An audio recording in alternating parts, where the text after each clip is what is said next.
نحمده ونستعينه ونستغفره ونؤمن به ونتوكل عليه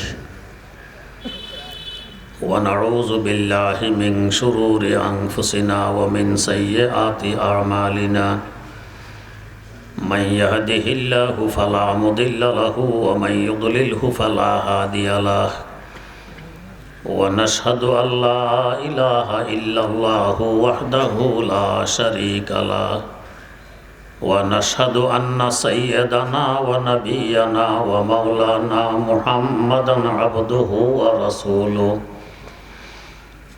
أرسله بالحق بشيرا ونذيرا وداعيا إلى الله بإذنه وسراجا منيرا صلى الله تعالى عليه وعلى آله وأصحابه وسلم تسليما كثيرا كثيرا أما بعد فأعوذ بالله من الشيطان الرجيم بسم الله الرحمن الرحيم أينما تكونوا يدرككم الموت ولو كنتم في بروج مشيدة صدق الله مولانا العظيم اللهم صل على سيدنا محمد وعلى آل سيدنا محمد كما صليت على سيدنا إبراهيم وعلى آل سيدنا إبراهيم إنك حميد مجيد اللهم بارك على سيدنا محمد وعلى آل سيدنا محمد كما باركت على سيدنا إبراهيم وعلى آل سيدنا إبراهيم إنك حميد مجيد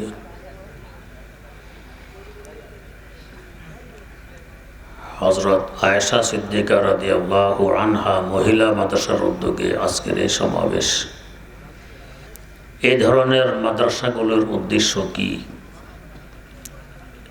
এই সম্পর্কে সংক্ষেপে কয়েকটি কথা তুলে ধরার ইচ্ছা নিয়ে একটি আয়াতে কারিমা তেলাওয়াত করা হয়েছে। তেলাওয়াতকৃত আয়াতে আল্লাহ রাব্বুল আলামিন বলেন, তোমরা যেখানেই থাকো না কেন মওত তোমাদেরকে ধরেই ফেলবে, যদিও তোমরা মজবুত কিল্লায় আশ্রয় গ্রহণ করে থাকো। মওত আমাদের সকলকে ধরবে, সন্দেহের কোনো অবকাশ নেই। তবে বুঝার বিষয়, কেন ধরবে?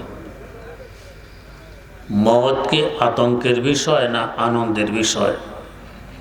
বুঝার প্রয়োজন। মওতকে আরবিতে এন্তেকালও বলা হয়।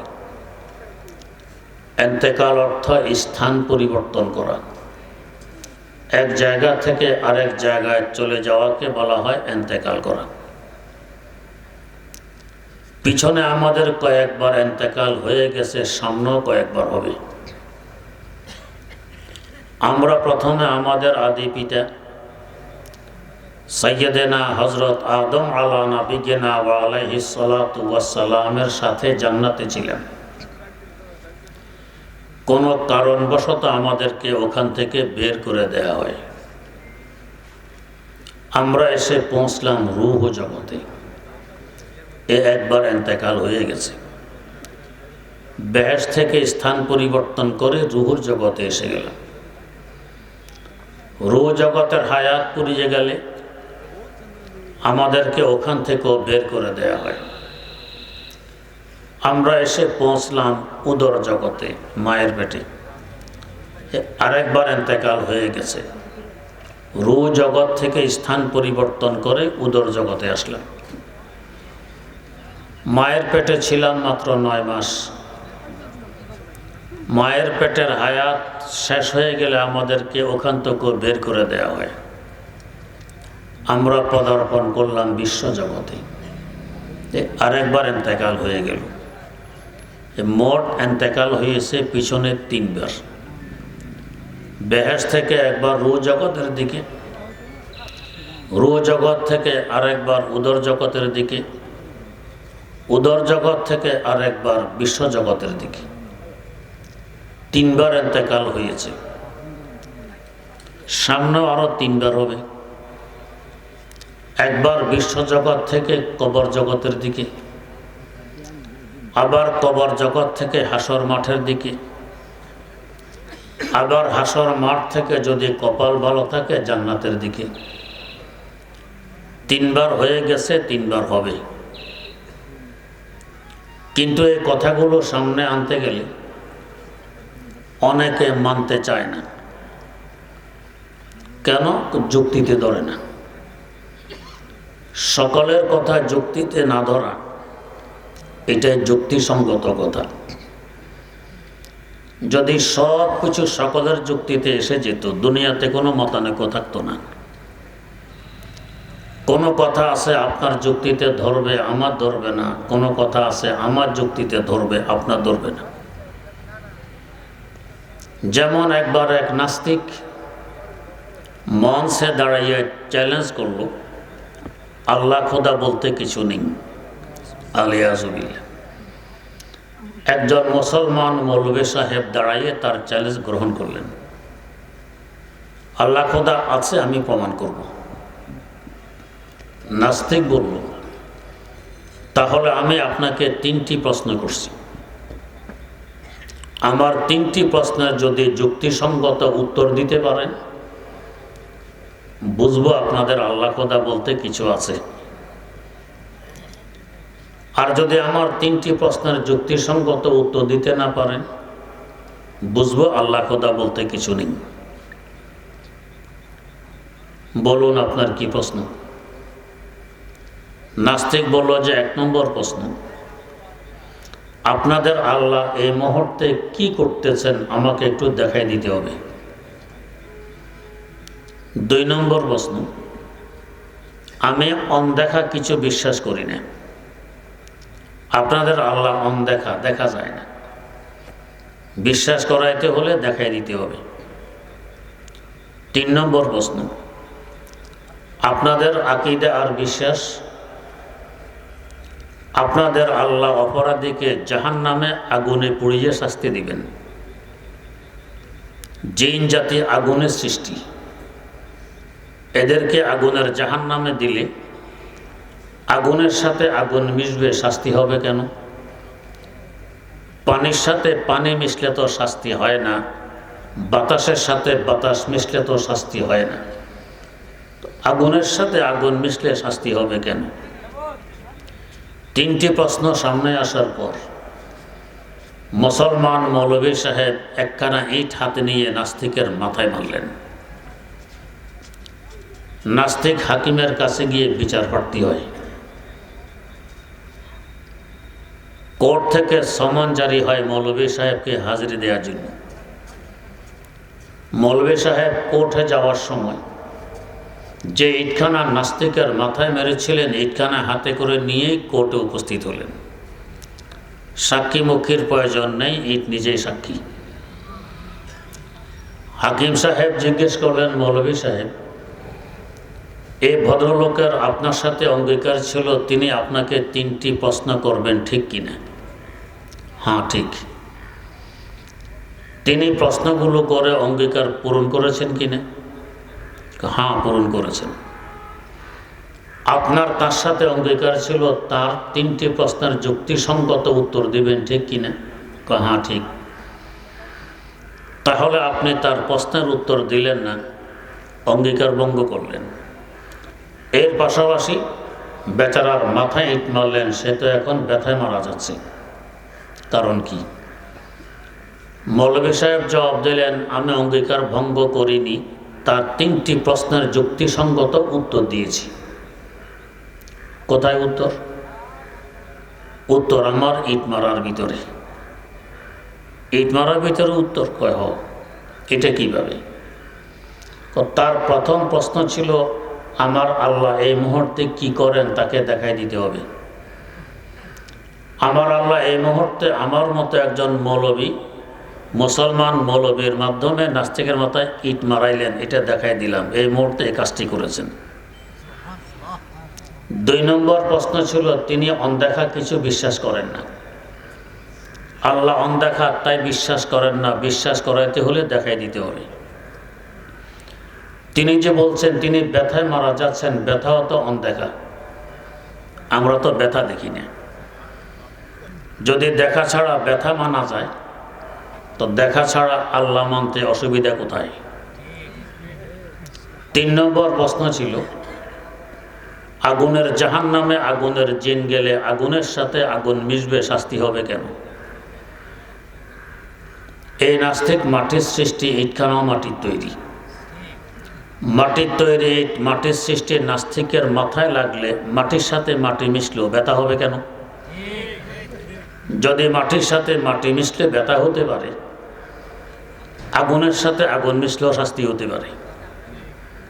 তো মুসলমান মৌলভী সাহেবের তো যুক্তিতে ধরেছে, নাস্তিকে তো ধরেনি। সব কথা সকলের যুক্তিতে ধরে না। তো দুনিয়া থাকা অবস্থায় কবর জগৎ, হাসর মাঠ, জান্নাত জাহান্নামের কথা আসলে যেহেতু আরেক জগতের কথা যুক্তিতে না ধরাই স্বাভাবিক।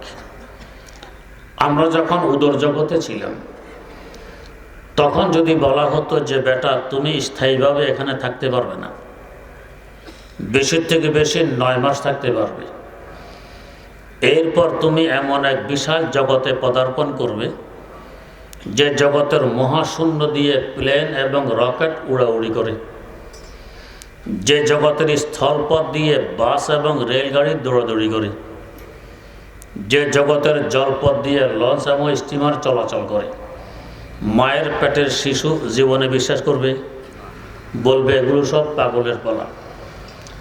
আমি হাত পা গুছিয়ে কোনো প্রকার বসে আছি, হাত পা লম্বা করার জায়গা পাই না। তুমি রকেট উড়ার কথা, রেলগাড়ি দৌড়ার কথা, স্টিমার চলার কথা বলছো, সব পাগলের বলা। কিন্তু বিশ্বজগতে আসার পর এখন দেখতেছে সব সত্য, প্রলাপ ছিল না। তো তখন কেন প্রলাপ মনে হয়েছিল? তখন ছিল এক জগতে, এখন এসেছে আরেক জগতে। এক জগতে থাকা অবস্থায় আরেক জগতের কথা প্রলাপই মনে হয়। বরং এক জগতের এক এলাকার কথা আরেক এলাকায় বললেও প্রলাপ মনে হয়। যেমন আমরা স্থলে বসবাস করি, কিছু প্রাণী আছে জলে বসবাস করে, পানিতে। স্থলের কিছু কিচ্ছা কাহিনী জলের প্রাণীকে শুনাইলে বিশ্বাস করবে? এক ব্যক্তি নাকি দিঘিতে বড়শি ফেলেছে মাছ ধরার জন্য। খালি বড়শি ফেললে মাছ ধরে? বড়শির উপরে আটার কাই কিংবা ময়দার খামিরের আবরণ দিয়ে বড়শি ফেলতে হয়। বড়শি ফেলার পর দূর থেকে একটি বড় কাতল মাছ দ্রুত আসতেছে বড়শির দিকে। আসার পথে ছোট্ট একটি পুঁটি মাছের সাথে সাক্ষাৎ ঘটে। কাতলের গতি অসাধারণ দ্রুত দেখে পুঁটি জিজ্ঞেস করতেছে, কাতল ভাই এত দ্রুত কোথায় যাব? কাতল জবাব দেয়, ওই যে খাবার দেখা যায় ওইটা খাইতে যাই। পুঁটি বলছে, ভাই তোমার পায়ে ধরি, যতটুকু এসেছো এসেছো, ফিরে যাও, সামনে গিয়ে বিপদের সম্মুখীন হইও না, জীবন হারাইও না। কাতল জিজ্ঞেস করে, বিপদ কোথায়? পুঁটি জবাব দেয়, যেখানে খাবার দেখতেছো এখানেই বিপদ। কাতল বলছে, ও এক বাহানা দিয়ে আমাকে ফেরত পাঠাইয়ে নিজে খাবার বুদ্ধি। পুঁটি বলছে, কাতল ভাই ভুল বুঝতেছ, আমাকে শত্রু ভাবতেছ, আমি তোমার শুভাকাঙ্ক্ষী, এখনো হাত জোড় করে বলছি ফিরে যাও, বিপদের সম্মুখীন হইও না, জীবন হারাইও না। কাতল বলে, আমি দেখতেছি সুস্বাদু গ্রাণযুক্ত খাবার, গ্রাণ পেয়ে তো আমি আসতেছি, বিপদে তোর নাম নিশানাও নেই। পুঁটি বলছে, কাতল ভাই এই ব্যাপারে তুমি কোনো লেখাপড়া করনি, তুমি এই ব্যাপারে অজ্ঞ। আমি কিন্তু এই বিষয়ের একজন মৌলবী, যথেষ্ট লেখাপড়া করেছি, এটা আসলে খাবার নয়। আমি দেখতেছি খাবার, তুমি বলো খাবার না, তো এটা কি? পুঁটি বলে, এটা খাবারের আবরণ, ভিতরে একটি লোহার বাঁকা কাঁটা আছে, কাঁটার এক মাথায় আরেকটি উল্টো কাঁটা আছে, অপর মাথায় সুতা বাঁধা আছে, সুতার মাথায় ছাট বাঁধা আছে, ছাটের মাথায় একজন মানুষ ধরে বসে আছে। কাতল বলে, থাকলে কি হবে? পুঁটি বলছে, তুমি এই খাবারের আবরণকে খাবার মনে করে মুখে তুলে গিলা মাত্র উপরওয়ালা টের পাবে। টের পাইলে কি হবে? টের পাইলে সে বড়শি টান মারবে। টান মারলে কি হবে? টান মারলে লোহার বাঁকা কাঁটা তোমার গালে বিঁধবে। কাতল জিজ্ঞেস করে লোহার বাঁকা কাঁটা গালে বিঁধলে কি হবে? ব্যথা হবে। ব্যথা আবার কি? এর আগে কখনো কাঁটা গালে বেঁধেনি, অভিজ্ঞতা নেই, তাই জিজ্ঞেস করে ব্যথা আবার কি? হযরত সাদি বলেছেন, আয়ে সাহেরে তোরা না নে জবি হোসনা নুমায়াত, আয়ে সাহেরে তোরা না নে জবি হোসনা নুমায়াত, মাশূক মানস্ত আকে বনজদীকে তুজেস্তাস্ত, হোরান বেহেশতি রাদোজখ বুয়াদারাফ, আজ দোজখিয়া পুরসকে আরাস্ত। পুঁথি বলে ব্যথা কাকে বলে এটা বোঝানো যায় না, যখন শুরু হয় এমনিতে বুঝে আসে। আর শুধু ব্যথা যে হবে তা নয়, মুহূর্তের মধ্যে তুমি শুকনো জায়গায় পৌঁছে যাবে। কাতল প্রশ্ন করে সেখানে পৌঁছলে কি হবে?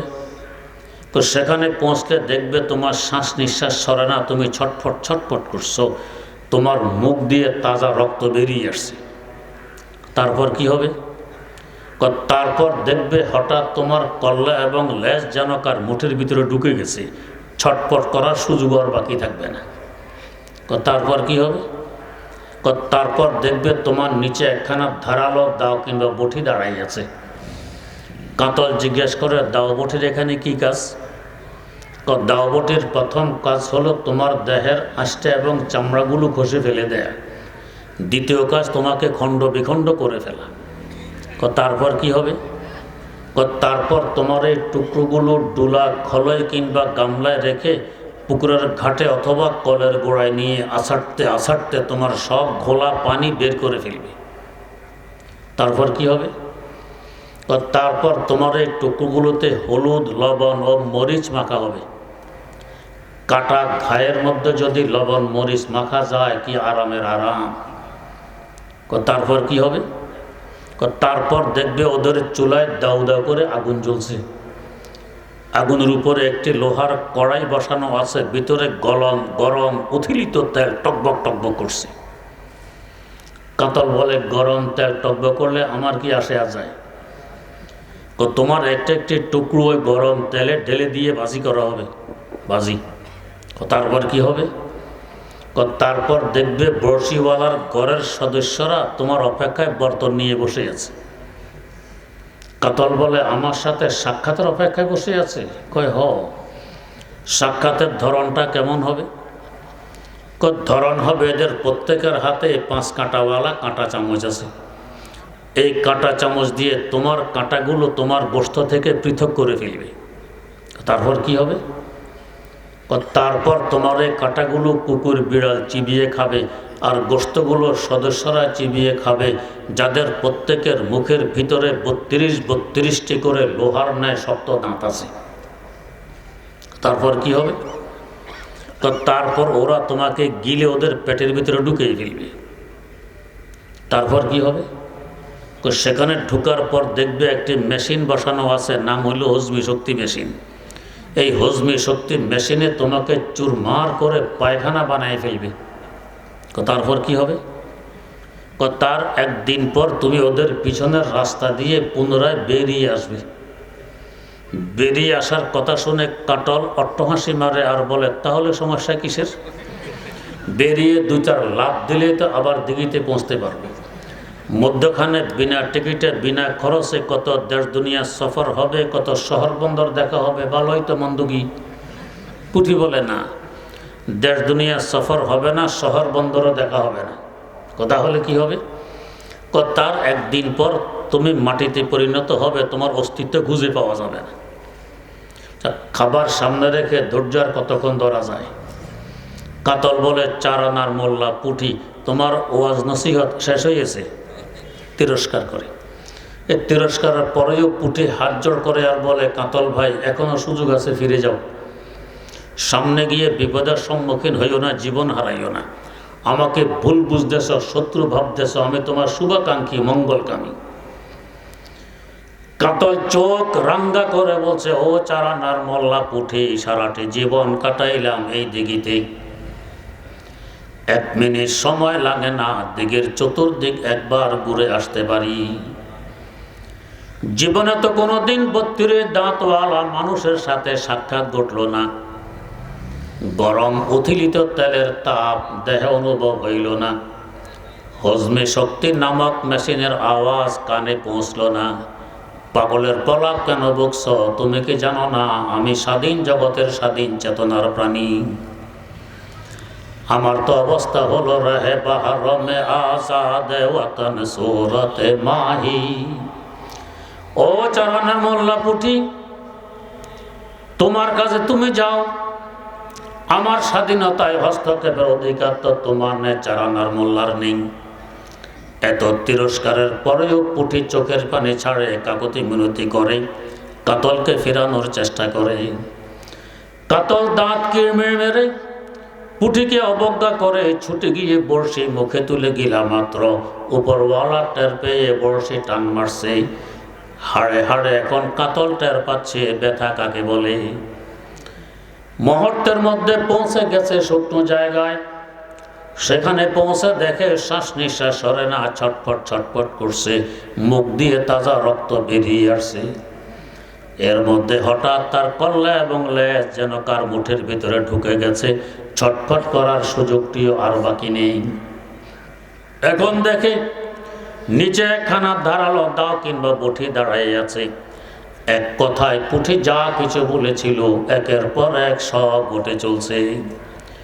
কাতল এখন কাঁদে, চোখের পানি ছাড়ে, পুঠিকে স্মরণ করে। হায় রে, পুঠির কথা কেন শুনলাম না? যদি শুনতাম এ বিপদের সম্মুখীন হতাম না। কিন্তু দিন গেলে কাঁদে বীরে বসে, তোর কাঁদা কেউ শুনবে না। এখন কানলে কি লাভ হবে? সময় তো চলে গেছে। এতক্ষণ কাতলের কেন বুঝে আসেনি? সে আছে জল জগতে, তাকে শোনানো হয়েছিল স্থল জগতের কিচ্ছা কাহিনী। তেমনি ভাবে কাফের মুশরিক নাস্তিক কথিত বুদ্ধিজীবীর গোষ্ঠীরা দ্রুত ছুটে চলছে জাহান্নামের দিকে। আলেম ওলামারা জিজ্ঞেস করে, এত দ্রুত কোথায় যাও? সিনেমা হলে ঢুকতে যাই, সুদের পয়সা আনতে যাই, ঘুষের পয়সা আনতে যাই। আলেম ওলামারা কাকুতি মিনতি করে ফিরানোর চেষ্টা করে, খবরদার খবরদার, সুদ ঘুষের পয়সা পকেটে নিলে অল্প সময়ের জন্য পকেট গরম থাকতে পারে, ঠিক মনে রাখবে সুদ খাওয়ার জাহান্নামের আগুন খাওয়া এক কথা। মনে রাখবে ঘুষ খাওয়া আর জাহান্নামের জ্বলন্ত আগুনের কয়লা খাওয়া এক কথা। খবরদার খবরদার ভাই, ফিরে আসো ফিরে আসো। কথিত বুদ্ধিজীবীর গোষ্ঠীরা চারানার মোল্লা বলে ধিক্কার দেয়, তিরস্কার করে। ১৫০০ বছর আগের পুরনো কথায় বিজ্ঞানের যুগে আমার কাছে নিয়ে এসেছ কোন সাহসে? আজ থেকে ৫০ বছর পূর্বে চন্দ্রে পৌঁছে গেছি আমরা। পৃথিবীর ৮ কোটি কিলোমিটার দূর মঙ্গল গ্রহে পৌঁছার আর সামান্য বাকি আছে। কত সময় মহাশূন্যে কাটাইলাম। রকেট যোগে পৃথিবীর চতুর্দিক একবার ঘুরে আসতে পারি, মাত্র ১৭ মিনিট লাগে। আযাব ও গজবের ফেরেশতাদের সাথে তো কখনো সাক্ষাৎ ঘটল না। জাহান্নামের আগুনের তাপ দেহে অনুভব হইল না। আযাবের ফেরেশতাদের লোহার ডান্ডার পিটনের আওয়াজ কানে পৌঁছল না। ও চারানার মোল্লা, কোন সাহসে আমার স্বাধীনতায় হস্তক্ষেপ করতে এসেছ? তুমি তোমার কাজে যাও, আমাকে স্বাধীনভাবে আমার কাজ করতে দাও। এত তিরস্কারের পরেও আলেম ওলামা ফিরানোর চেষ্টা করে। রাতের অন্ধকারে, গভীর রাত, মাওলার দরবারে সিজদায় পড়ে চোখের পানি ছাড়ে। বন্দা, যতই চেষ্টা করেছি আমার কথা শোনে না। মাওলা, তার অন্তর তো তোমার কুদরতি হাতে। তোমার দরবারে ফরিয়াদ, মেহেরবানি গো, তার অন্তরটা তোমার দিকে ফিরে দাও না। কসরু জোড়ে কলবাই কারে তোরা, কলব হাকালে তোফাইলে মুস্তাফা। দেখতে না দেখতে উপরওয়ালা বর্ষি টান মারলেন, সাকরাতুল মউত শুরু হয়ে গেছে। এখন হাড়ে হাড়ে টের পায় মৃত্যু যন্ত্রণা কাকে বলে। যাওয়ার সময় হাদিস শরীফে আছে, একটি সময় আসে, এই সময় তার ভবিষ্যৎ জীবনটা কেমন হবে সে দেখে নেয়।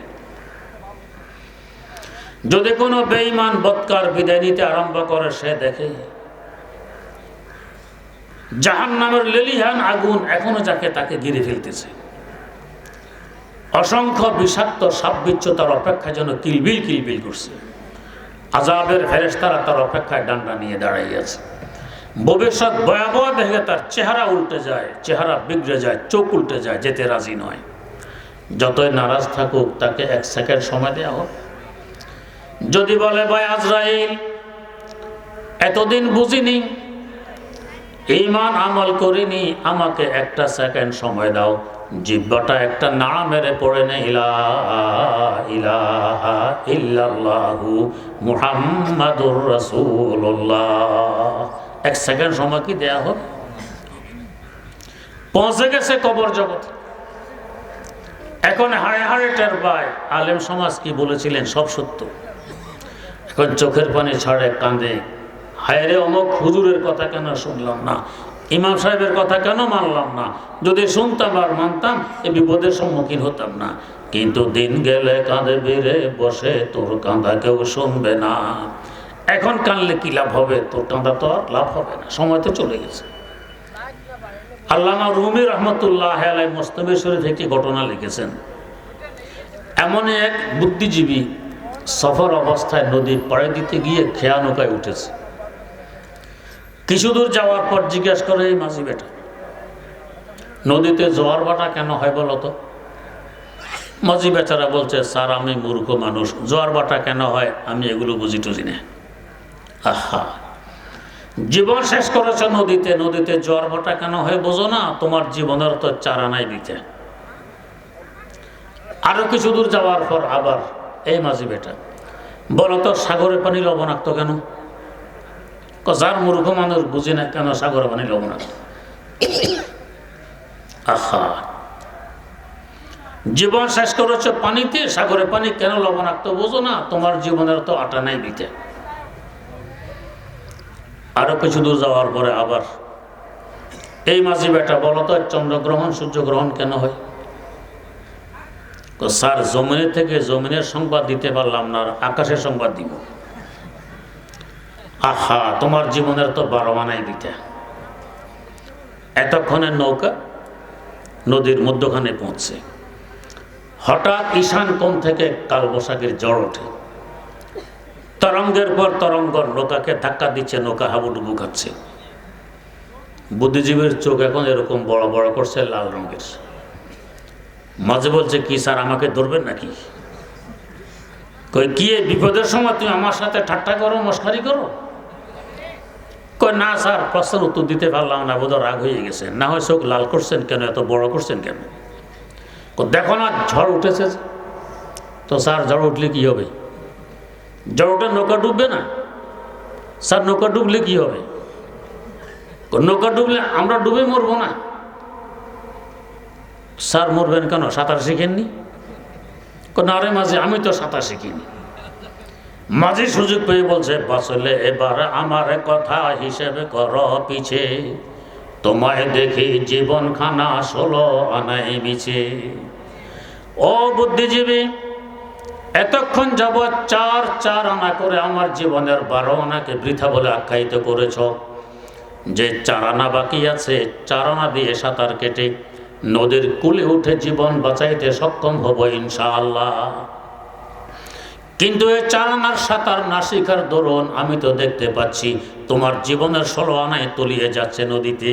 তোমায় দেখি জীবন খানা 16 আনায় মিছে। বুদ্ধিজীবীরা 4 আনার মোল্লা বলে গালিতে। কবর নামক নদী যখন পাড়ি দিতে আরম্ভ করবে, ঈশান কোণ থেকে ঝড় উঠবে, প্রথম তরঙ্গ ধাক্কা মারবে, মার রব্বুকে। ও বুদ্ধিজীবী, তোর পালনকর্তাকে পরিচয়টা দিয়ে যা। দুনিয়া থাকা অবস্থায় যে পালনকর্তার পরিচয় নেয়নি, বরং ভক্ত আমার জায়গা জমি আমাকে খাওয়ায়, ব্যবসা আমাকে খাওয়ায়, ক্ষমতা আমাকে খাওয়ায়, চাকরি আমাকে খাওয়ায়। জবাব দেবে, আমি তো চিনি না কে আমার পালনকর্তা, আসলে কে খাওয়ায়। একজন মহিলা হুজুরকে দাওয়াত করছে, ভাত খাওয়াবে। হুজুর যাওয়ার সময় ছোট একটা বাচ্চাও সাথে নিয়ে গেছেন। মহিলা বেচারি পর্দানিসীন, কিন্তু খাবার পরিবেশন করবে এমন কোনো পুরুষ লোক ঘরে নেই। বেচারে মধ্যখানে পর্দা ঝুলিয়ে এক পাশে মহিলা আর এক পাশে হুজুরকে বসতে দেয়। এবার পর্দার নিচ দিয়ে বিরিয়ানির গামলা ঠেলে দেয়, গোশতের পেয়ালা ঠেলে দেয়, মাছের বাটি ঠেলে দেয়। বাচ্চা খাওয়া দাওয়া বন্ধ করে আশ্চর্য হয়ে পর্দার দিকে তাকাই বসে আছে। এক পর্যায়ে হুজুর জিজ্ঞেস করে, বেটা খাওয়া দাওয়া বন্ধ করে ওই দিকে কি দেখো? ও পর্দা দেখি। কি হয়েছে পর্দার? হুজুর দেখেন না এই পর্দা মহিলা পাইল কোথায়? পর্দার ভিতর থেকে বিরিয়ানি বেরিয়ে আসতেছে, পর্দা থেকে মাছ বের হয়, গোশত বের হয়। এমনকি পর্দা যদি আমরা পাইতাম, বের করতাম আর খাইতাম, কত সুবিধে। এই পর্দা পাইল কই? হুজুর বলে, ব্যাগ তোদের ঘরের ব্যাগ করে এই পর্দা থেকে বিরিয়ানি বের হয়। তোর দৃষ্টি পর্দা পর্যন্ত সীমিত, তা দেখছিস পর্দা থেকে বিরিয়ানি বের হয়, মাছ গোশত বের হয়। পর্দার ওই পাশে একজন মানুষ বসে আছে, সে ঠেলে দিচ্ছে। সে ঠেলে না দিলে পর্দার বাপের ক্ষমতা আছে বিরিয়ানি বের করতে পারে? ঠিক তেমনি ভাবে যাদের দূরদর্শিতা নেই, তারা দেখে জমিন আমাকে রিজিক দেয়, ব্যবসা রিজিক দেয়, চাকরি রিজিক দেয়, ক্ষমতা রিজিক দেয়। যাদের দূরদর্শিতা আছে দেখে এগুলো সব পর্দা, তার পিছনে আমার মাওলার কুদরতের হাত।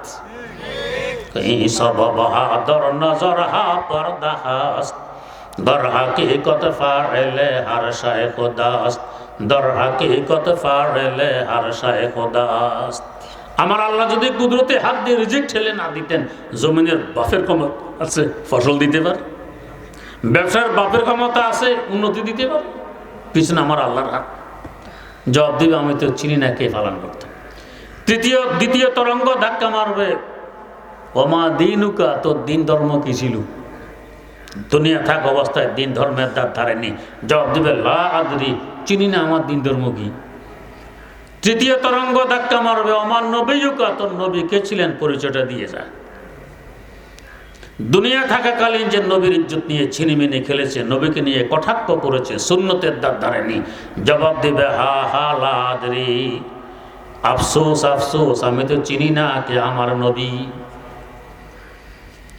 এখন সুযোগ পাইলে ওলামায়ে কেরাম বলতে পারবেন, বসলে এবার আমার কথা হিসেব করো পিছে, তোমায় দেখে জীবন খানা 16 আনায় মিছে।